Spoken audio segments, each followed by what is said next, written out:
সিঁড়ির হাইটটা নেব 6 ইঞ্চি আর সিঁড়ির আমি চওড়াটা নেব 3 ফিট। সিঁড়ির চওড়াটা আমি 3 ফিট নেব। আমাকে এখানে জায়গাটা কত নিতে হবে? তো 7টা করে যেহেতু আমি 5 নেব, আমার প্রতিটা রাজমিস্ত্রি ভাইরে গুলো খুব ইম্পর্টেন্ট কাজ আপনাদের সিঁড়ি গুড়াতে আপনি যদি কাজ ঠিক করতে না পারেন, আপনি সিঁড়ির কাজ উপরে যে ঠিক করতে পারবেন না। কারণ ঢালাই তো আপনার প্রায় শেষের দিকে, দেখছেন তো মেশিনে কাজটা কত সুন্দর ভাবে হচ্ছে, বুঝতে পারছো। ভালো। তো কাজটা কেমন লাগছে তোমার, তাই বলো? ভালো লাগছে। ভালো লাগছে তো? ভালো লাগছে তো। আমার সব যাই করো, ঢালাই যাই করো, আমার সিঁড়িটা 3 ভাঁজে, মোট 3 ভাঁজে হবে। ভালো করে মোটামুটি ওই সিঁড়িটা ভালো করে করতে হবে তোমাকে। সিঁড়িটা করবে তুমি 3 ভাঁজে? হ্যাঁ। তোমার রড ছাড়া কই? রড ছাড়া কই মানে? রড ছাড়বে না, তুমি সিঁড়ি করবে? সিঁড়ি করবে তুমি? সিঁড়ি 3 ভাঁজের হবে, রড ছাড়বো তো এটা তো সবাই জানে 3 ভাঁজের সিঁড়ি। তা এখন তো ভাই গর্ত ঢালাই হয়েছে। তো ভাই রড তুমি আগে সিঁড়ির পছন্দ করছো কাকা, রড না ছাড়লে কি করে তোমার সিঁড়ির মাপ পাবো আমি 3 ভাঁজের? কলম যাই হোক, সিঁড়িটা ভালো করে আমি নিব, ওই জন্য তো নাসির কাজটা দেওয়া হয়েছে। কেন কাজটা নাসির ভালো জানে, ওটা আচ্ছা ব্যাপারে ভালো জানে। আচ্ছা ঠিক আছে, তুমি কি বলছো যে সিঁড়ি রড করতে? একদম সিঁড়ি রড এখন হবে না, ওটা যখন তোমার গেট বিম হবে তখন গেট বিমে সিঁড়িটা হবে। এটা তোমার 3 ভাঁজের সিঁড়ি। তো যাই হোক দর্শক বন্ধুরা, আপনারা শুনছেন কি বলছে। তো এটা 3 ফোল্ড সিঁড়ি হবে, এটা 3 ভাঁজের সিঁড়ি হবে 3 ফোল্ড। তো 3 ভাঁজের সিঁড়ি আমার ছাদটা টপ নিয়ে 10.5 ফুট হাইট হবে। আর আমার বিশেষ করে সিঁড়িটার খুব ইম্পর্টিং করে করতে হবে, খুব সুন্দর মতো। তো আমি এখানে 10.5 ফুটে যেহেতু ছাদ হচ্ছে, আমি 6 ইঞ্চি করে সিঁড়ির স্টেপের হাইট নেব। আমি এখানে 21 খানা আমি 5 নেব সিঁড়িতে। তো 21 খানা যদি আমি সিঁড়িতে 5 নিই, তাহলে আমাকে সিঁড়ির মাপটা কিভাবে করতে হবে? তো ফার্স্ট মূল কারণ হচ্ছে আমাদের নিচে কাজটা আগে আমাকে মেজারমেন্ট করতে হবে। তো সিঁড়ির কাজ তুমি যে বলে দিলে যে না রড করে, তো রড এখন হবে না, ওটা গেট বিমা হয়, ওটা গেট বিমা হয়। এখানে ধরো ফিতাটা, ধরো ধরো দেখুন ফিতাটা ধরো।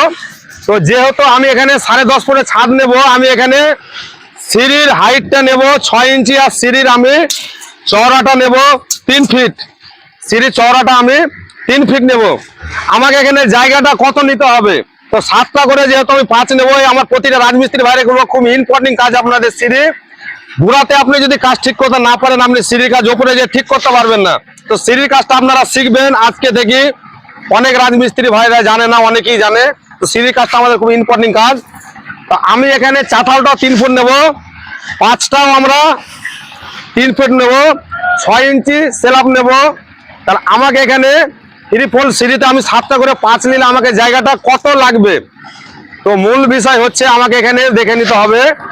আমার এখানে যদি গাঁথনি বাদ দিয়ে আপনি প্রথম ল্যান্ডিং 96 ইঞ্চি, তো 96 ইঞ্চি যদি আমি নিয়ে নিই, আমার ওখানে 96 ইঞ্চিতে আপনার ওখানে 3 ফুট আমার সেলাপ বেরিয়ে ওখানে আমার 7খানা 5 চলে আসছে। তো আমি কথাটা কি বললাম, 96 ইঞ্চি প্রথম ল্যান্ডিং।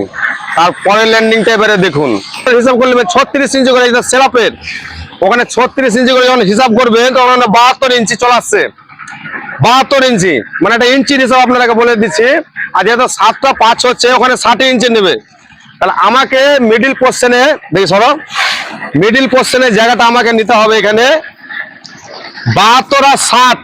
আপনারা হিসাবটা করেন, এখানে আমাকে জায়গাটা নিতে হবে 72 আর 60 হয়ে যাচ্ছে আপনার 132 ইঞ্চি জায়গা নেবে। যেহেতু এটা দুটা সেলাপ হচ্ছে, ওইদিকে একটা 3 ফুটের সেলাপ হয়ে যাচ্ছে, এদিকে একটা আর এখানে একটা, আমাকে মিডিলের এই জায়গাটা নেবে 132 ইঞ্চি। তারপরেরটা এবারে আবার মানে চলে আসছে এটা 7টা 5, হিসাবটা ভালো করে বুঝবেন। আবার এখানে চলে আসছে 3 নম্বর ল্যান্ডিং এ আবার 7টা 5। আপনার এখানে টপ নিয়ে ওটা আপনি 70 ইঞ্চিতে সেন্টারিং করবেন। একটা 5 আপনার যেমন 10 ইঞ্চি আগে যাবে, তখন ওটা 60 ইঞ্চিতে হয়ে যাবে। তাহলে আমার 7টা করে এখানে সিঁড়ির মেজারমেন্টটা হয়ে যাবে। তো আশা করি আমার রাজমিস্ত্রি ভাইরা আপনারা যে যেখান থেকে দেখছেন, কাজ আপনাদের ছোট হোক আর বড়ই হোক, তা আমাদের মূল কারণ হচ্ছে আমাদের এই যে প্রথমে যদি আমি সুন্দর মতো যদি মাপটা যদি আমি করতে না পারি, আপনি ওপরে আপনি কাজটা ঠিক মতন করতে পারবেন না। আমি কথাটা কি বললাম, ফার্স্ট ল্যান্ডিং আপনি নেবেন 96 ফুট, তারপরের ল্যান্ডিং এ নেবে 132 ইঞ্চি। তারপরে আপনি নেবেন 70 ইঞ্চি, এটা আমি ভুল বলেছি, এটা নিতে হবে 96 ফুট, যেটা বললাম এটা 96, 132 ইঞ্চি। তারপরে আপনার 70 ইঞ্চি, যেহেতু উপরে ছাদের সাথে চলে যাচ্ছে, তা আপনারা 3 ফোল্ড সিঁড়ির হিসাবটা আপনারা আশা করি করতে পারবেন, বুঝতে পারবেন। আপনারা যদি বুঝতে না পারেন, এটা ধরে আমি যেভাবে বললাম আপনি ভিডিওটা শেয়ার করে রেখে দিবেন, পুনরায় ভালো দেখে দেখে আপনি করতে পারেন। আমি যেভাবে হিসাবগুলো বললাম সেভাবে করবে। আর কি বুঝলা তুমি? ভাই গ্রামে দেখি জানলে কি হ্যাঁ। এরকম তোমার যে চারখানা খাল করেছো, হ্যাঁ। এরকম লম্বা করে যে তোমার এই খাল করে দেখে গাছনি করে তারপর বিল্ডিং উঠায়। ওটা আলাদা, ওটা ভিতরে গাঁথনিতে গেট মেরা করে, ও সব বাদ দাও। সিঁড়ির কাজটা আমি যেভাবে বলবো, তো তুমি কি কিছু বুঝতে পারলে? বুঝতে তো পাইছি ভাই। এটা কত নেবে? এটা 7টা 5, এটা কত নেবে যে 3 ফুটে হয়? কত নিবো? 96 ইঞ্চি। 96। তারপরে 132 ইঞ্চি, যেহেতু দুটা স্ল্যাব হয়েছে, দুটা স্ল্যাবে 3 ফুট করে চলে গেছে, 36 ইঞ্চি করে 72 ইঞ্চি। তারপরে নেবে 70 ইঞ্চিতে সেন্টারিং মানে 3 নম্বরে 7টা 5 আসবে, 10 ইঞ্চি আগে যাবে, 60 ইঞ্চিতে ধাপ শেষ হয়ে যাবে। তা আশা করি দর্শক বন্ধুরা আপনারা যে যেখান থেকে দেখলেন, তো আমাদের কাজটা হচ্ছে, আপনারা আশা করি দর্শক বন্ধুরা লেআউটের কাজটা আমাদের আগে ঠিকঠাক মতো যদি করতে না পারেন, আপনার সিঁড়ির কাজ ঠিক মতো হবে না। আপনারা সিঁড়ির হিসাবটা আশা করি বুঝতে পেরেছেন।